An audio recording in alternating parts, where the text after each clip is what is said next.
Puede parecer una simple pieza de metal, pequeña, compacta, inofensiva, pero acerca dos de estos imanes demasiado rápido, y la historia cambia de inmediato. La fuerza con la que se atraen puede pellizcar piel, fracturar piezas metálicas pequeñas, e incluso lesionarte un dedo en una fracción de segundo. No estamos hablando de un experimento extraño de laboratorio. Estamos hablando del tipo de imán permanente más poderoso que hoy se fabrica a escala industrial, el imán de neodimio hierro-boro, también conocido como NdFeB. Y aquí es donde todo se vuelve fascinante. ¿Cómo se fabrica una fuerza invisible capaz de mover motores eléctricos, hacer girar turbinas, accionar sensores de precisión y volver mucho más compactas tecnologías que antes? Eran más grandes, más pesadas y menos eficientes. ¿De dónde sale realmente ese poder?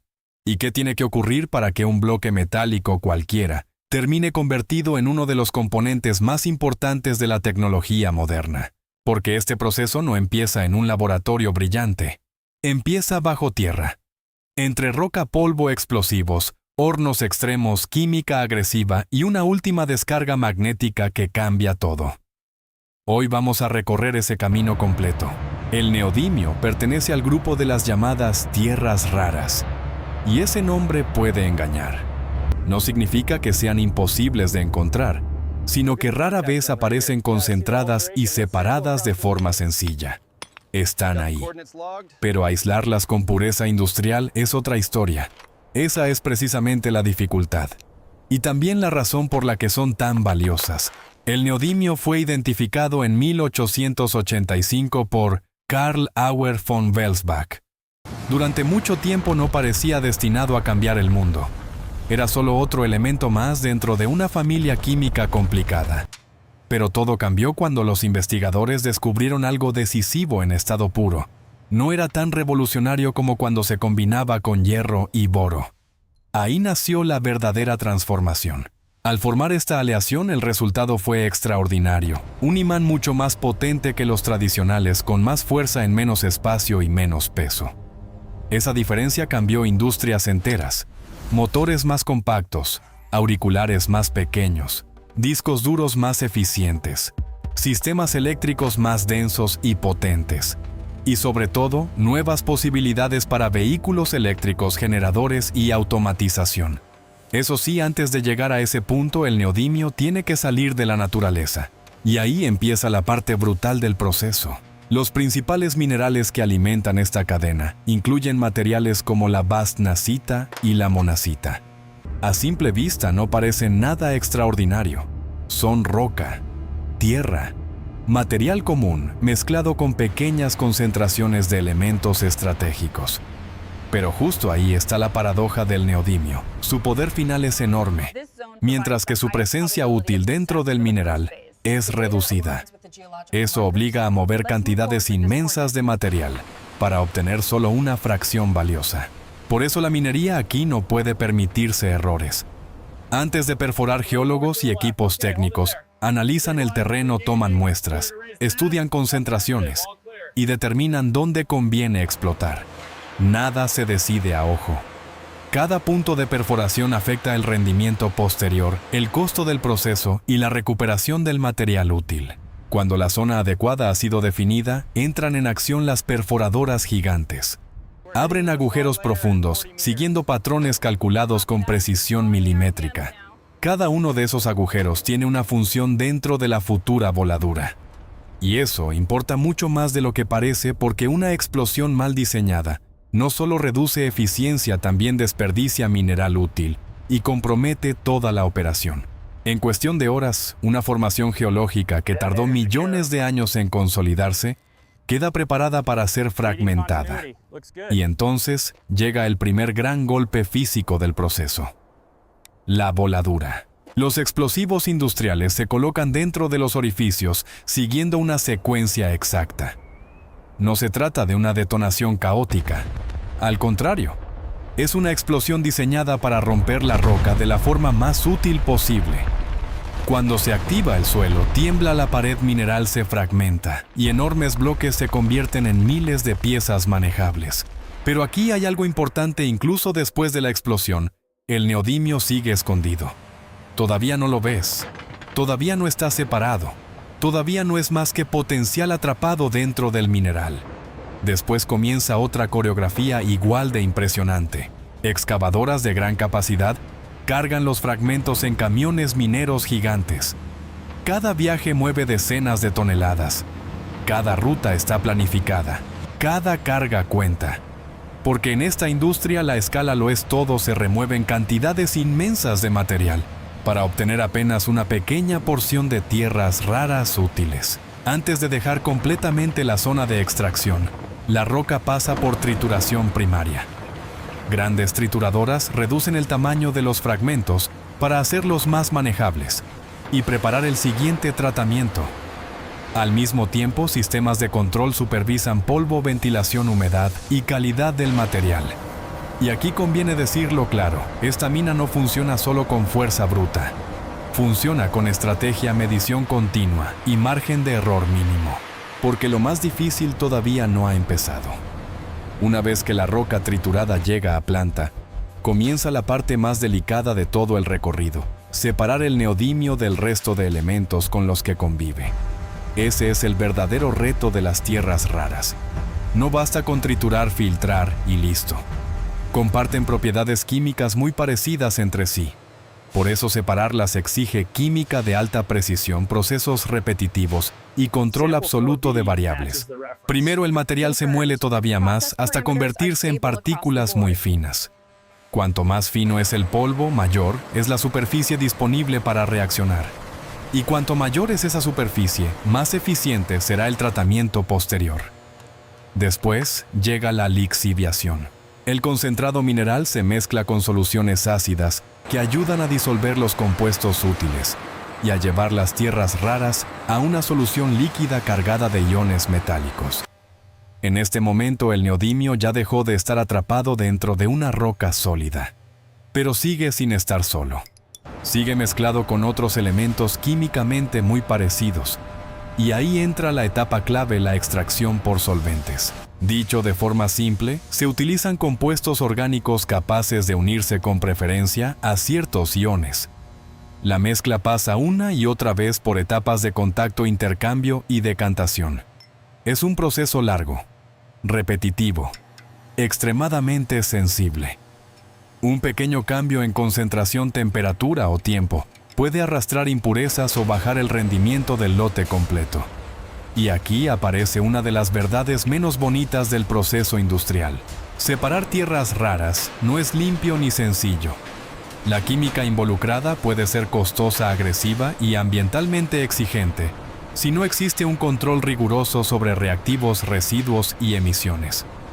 Por eso las plantas modernas dependen de monitoreo constante, análisis de laboratorio, automatización y protocolos de seguridad muy estrictos.